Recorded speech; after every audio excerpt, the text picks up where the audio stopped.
Hello friends, आज इस video में हम एडवांस टैक्स के प्रोविज़न्स को डिस्कस करेंगे। तो फ्रेंड्स, नॉर्मली एक टैक्स पेयर की आईटीआर हम नेक्स्ट फाइनेंशियल ईयर में फ़ाइल करते हैं। मतलब जिस फाइनेंशियल ईयर में हमने इनकम अर्न करी है उससे जो नेक्स्ट फाइनेंशियल ईयर आता है उसमें हम आईटीआर फाइल करते हैं नॉर्मली, और आईटीआर से पहले हम जो भी टैक्स ड्यू होता है वो भी पे करते हैं। लेकिन अगर किसी टैक्स पेयर के ऊपर एडवांस टैक्स के प्रोविजंस एप्लीकेबल हैं तो ये जो टैक्स हम पे करते हैं ये हम उसी फाइनेंशियल ईयर में ही हमें पे करना होता है जिस फाइनेंशियल ईयर में इनकम अर्न की गई है। यानी एडवांस में ही टैक्स को पे कर देना होता है अगर एडवांस टैक्स के प्रोविजंस एप्लीकेबल हैं। और ये प्रोविजंस कब एप्लीकेबल होते हैं? जब किसी टैक्स पेयर की इनकम टैक्स की liability after all deductions exemptions, उसके बाद जो इनकम टैक्स की लायबिलिटी आती है और उसके बाद भी उसमें से टीडीएस या टीसीएस भी डिडक्ट करने के बाद जो फाइनल जो टैक्स लायबिलिटी आती है, अगर वो 10,000 या उससे ज़्यादा है तो उस केस में ये टीडीएस एडवांस टैक्स के प्रोविजंस एप्लीकेबल होते हैं। लेकिन इसके कुछ एक्सेप्शंस भी हैं। जैसे कि एक सीनियर सिटीजन है अगर, और उसकी बिज़नेस इनकम नहीं है, तो उस केस में ये एडवांस टैक्स के प्रोविजंस एप्लीकेबल नहीं होंगे। उसको मतलब एडवांस में टैक्स पे करने की कोई ज़रूरत नहीं है। ऐसे ही एक ऐसा टैक्स पेयर जो कि प्रिजम्पटिव टैक्सेशन स्कीम्स के अंतर्गत टैक्स पे करता है, यानी 44AD 44ADA, तो उसके ऊपर एडवांस टैक्स के प्रोविजंस एप्लीकेबल तो नहीं हैं, लेकिन उसको सिर्फ एक ओनली वन इंस्टॉलमेंट में ईयर एंड पे, जैसे जो लास्ट मंथ है जो फाइनेंशियल ईयर का जिसमें वो इनकम अर्न कर रहा है, उसमें 15 मार्च जो कि लास्ट मंथ होता है, 15 मार्च तक उसको सारा का सारा टैक्स एक ही इंस्टॉलमेंट में पे करना होता है। तो फ्रेंड्स, इससे हमें ये पता चलता है कि हमें जब एडवांस में अगर पे करना है तो हमें एस्टिमेटेड बेसिस पे फिर इनकम हमें अपनी कंप्यूट करनी पड़ेगी कि हमें इतनी इनकम होगी और इतना टैक्स उस पर बनेगा, इतनी हमारी डिडक्शंस होंगी, इतने हमारे टीडीएस कटेंगे। सब कुछ एस्टिमेट बेस पे ही निकालना पड़ेगा क्योंकि हमें एडवांस में टैक्स पे करना है। इन अदर वर्ड्स, हम एडवांस टैक्स के प्रोविजंस को एक फ्रेज भी दी गई है कि पे एज यू अर्न, मतलब जैसे जैसे हम अर्न करने साथ के साथ ही हम एडवांस हमें टैक्स पे करना है। तो हमें एस्टिमेट बेस पे अपनी जो इनकम है उसके ऊपर टैक्स निकालना है और फिर एडवांस टैक्स देना है according to the instalments which are defined under the income tax act. तो फ्रेंड, जैसा कि मैंने अभी बताया कि हमें एस्टिमेट बेस पर अपना टैक्स कंप्यूट करना है, और अगर वो 10,000 रुपये या उससे ज़्यादा आता है तो एडवांस टैक्स के प्रोविजन एप्लीकेबल होते हैं। लेकिन अब क्योंकि एस्टिमेट बेस पर हमें निकालना है तो कुछ इनकम्स ऐसी हैं जिनको हम एस्टिमेट भी नहीं लगा सकते, जिनका जैसे कि कैजुअल इनकम, जैसे लॉटरी इनकम है, लॉटरी एंड पजल से जो इनकम होती है, कोई डिविडेंड है, कोई कंपनी कब डिविडेंड डिक्लेयर करेगी हमें तो ये मालूम नहीं होगा। कई बार कंपनी अचानक भी डिविडेंड इनकम डिक्लेयर कर देती हैं। ऐसे ही कैपिटल गेंस का भी कई बार एसएससी को खुद को ही नहीं पता होता कि वो कब अपने शेयर बेचेगा या कब अपनी प्रॉपर्टी बेचेगा, या कई बार उसको अचानक से डिसीजन लेने पड़ते हैं। तो कुछ इनकम ऐसी हैं जो एस्टीमेट लगाया नहीं जा सकता, तो उनके ऊपर एडवांस टैक्स के प्रोविजन एप्लीकेबल नहीं है। लेकिन जिस समय वो फिर हो गई हैं एक्रू, उस दिन से फिर उसके ऊपर एडवांस टैक्स के प्रोविजन एप्लीकेबल हो जाएंगे, और उससे पहले की अगर कोई इंस्टॉलमेंट ड्यू थी तो वो एप्लीकेबल नहीं होगी। लेकिन जब वो चीज़ सर्टेन हो गई, जिस समय फिर वो इनकम हो गई, उस समय से फिर वो एडवांस टैक्स के प्रोविजन एप्लीकेबल हो जाते हैं उस पर। तो फ्रेंड्स, अब हम ये समझ लेते हैं कि वो जो इंस्टॉलमेंट्स हैं जिसका हमने जिक्र किया वो कब कब पे करनी होती हैं और कितनी कितनी पे करनी होती हैं। तो वो टोटल 4 इंस्टॉलमेंट हैं जो with in the financial year, जिस फाइनेंशियल ईयर में इनकम अर्न की जा रही है उसी फाइनेंशियल ईयर में जो कि पे करनी होती हैं, वो हैं, फर्स्ट है ऑन और बिफोर जून 15, जो कि 15% ऑफ एस्टिमेटेड टैक्स लायबिलिटी है, क्योंकि हम एस्टिमेट बेस पे ही जून 15 के टाइम पर हम एस्टिमेट बेस पे ही तो पूरे साल की टैक्स लायबिलिटी को कंप्यूट कर सकते हैं, और फिर उसका 15%, पूरे साल की टैक्स लायबिलिटी का 15% फिर हमें अप टू जून 15 देना है।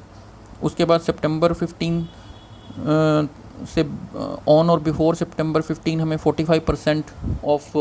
ETL पूरा देना है, अप टू 45% सितंबर 15 तक दे देना चाहिए हमें, और दिसंबर 15 को 75% और मार्च 15 को 100% पेमेंट हो जानी चाहिए, जो भी हमारी एस्टिमेटेड टैक्स लायबिलिटी थी। और इसमें एक और भी बात हमें ध्यान रखने लायक है कि ये जो एस्टिमेटेड टैक्स लायबिलिटी है, इसमें से हम TDS का भी बेनिफिट लेंगे, उसके बाद जो अमाउंट है उसका 15% ही हमें पे करना है, क्योंकि TDS का मतलब तो यही है कि हमें उतना टैक्स पे नहीं करना होता, तो इसलिए TDS का बेनिफिट देने के बाद जो अमाउंट आता है वही हमें एडवांस टैक्स में पे करना होता है। तो उसी की ही परसेंटेजेस के हिसाब से इस तरह से हमें पेमेंट्स करनी है। तो फ्रेंड्स, अब लास्टली अब हम ये भी देख लेते हैं कि अगर हम इन इंस्टॉलमेंट के हिसाब से पे ही नहीं करते हैं या कम पे करते हैं तो क्या होता है, तो फिर हमें सिंपली इंटरेस्ट देना पड़ता है। तो ये 2 प्रकार का इंटरेस्ट है एडवांस टैक्स में। तो इसमें फर्स्ट जो इंटरेस्ट है अंडर सेक्शन 234B समझ लेते हैं, फिर हम 234C को भी समझ लेंगे। 234B में क्या होता है कि हम ये देखते हैं कि क्या असेसी ने 90% तक का टोटल जो भी टैक्स उसका ड्यू बनता है। अब हम यहाँ पर ये 90% एस्टिमेटेड वाले का अब नहीं देखेंगे, जब इंटरेस्ट के प्रोविज़न जब लगाए जाएंगे, जब इंटरेस्ट लगाया जाएगा असेसी पे, उस समय फिर हम 90% ऑफ एस्टिमेटेड वाला नहीं फिर लेंगे फिर, क्योंकि वो टाइम तो बाद का है जब सब कुछ हो चुका है और एक्चुअल फिगर्स हमारे पास हैं। तो उस समय फिर हम जब इंटरेस्ट लगाया जाएगा उस समय हम जो भी इनकम, रिटर्न इनकम है, जो भी एक्चुअल जो भी कंप्यूटेशंस के हिसाब से जो भी टैक्स निकल के आया है, जो भी एडवांस टैक्स पे करना था आफ्टर TDS, तो उसका 90% क्या एसएससी ने दे दिया था 31 मार्च तक, वो हम देखेंगे। तो अगर तो 90% दे दिया था तब तो कोई बात नहीं, लेकिन अगर 90% से कम पे किया है एसएससी ने, तो उस कम वाले अमाउंट पे हम 1% पर मंथ और पार्ट ऑफ द मंथ जो भी पीरियड रहा होगा अनपेड का, तो उसके ऊपर हम 1% पर मंथ के हिसाब से इंटरेस्ट चार्ज करेंगे। और इसकी ड्यूरेशन क्या होगी, ये अप्रैल से स्टार्ट होगा, मतलब जब financial year, current financial year जब ख़त्म हो गया था, तो उसके बाद जो असेसमेंट ईयर का जो अप्रैल शुरू हो गया, उस अप्रैल से till tax is fully paid, तो जब वो पूरा टैक्स पे कर दिया वहाँ तक की डेट में ये इंटरेस्ट चार्ज होगा। उसके बाद एक और भी इंटरेस्ट इसमें लगाया जाता है 234C में। उसमें ये देखा जाता है कि जो ये टेबल जो अभी हमने देखी थी, क्या इस तरह से पेमेंट हुई भी। पूरा टैक्स तो ठीक है 90% तक का 234B के लिए देखा गया है, वो तो कंप्लीट देखा गया है कि क्या, लेकिन बीच में भी जो इंस्टॉलमेंट पे की गई हैं क्या वो प्रॉपरली पे की गई हैं, 15%, 45%, 75%। तो इसमें एक पॉइंट और भी नोट करने वाला है 234C में कि ये 234C का इंटरेस्ट लगेगा कब। पहली इंस्टॉलमेंट 15% की जगह सिर्फ 12% तक का भी अगर वो टैक्स पे कर देता है एसएससी तो भी चलेगा, तो भी 234C के प्रोविजंस में इंटरेस्ट नहीं लगेगा। ऐसे ही 45% की जगह अगर वो 36% भी पे कर देता है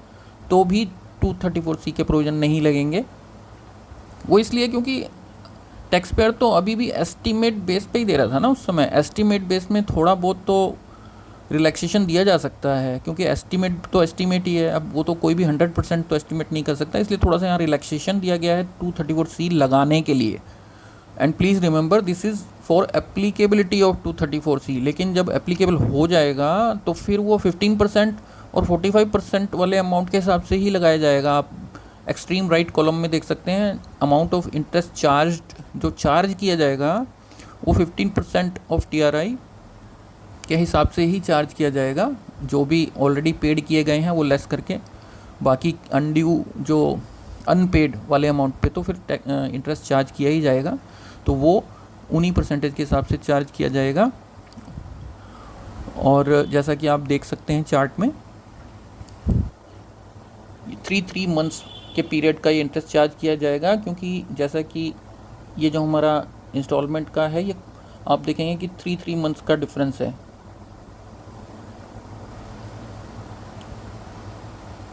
तो 3 मंथ्स के डिफरेंस की वजह से ही इस चार्ट में भी 3 मंथ्स का ही जो है ड्यूरेशन है जो कि इंटरेस्ट चार्ज हो रहा है, क्योंकि नेक्स्ट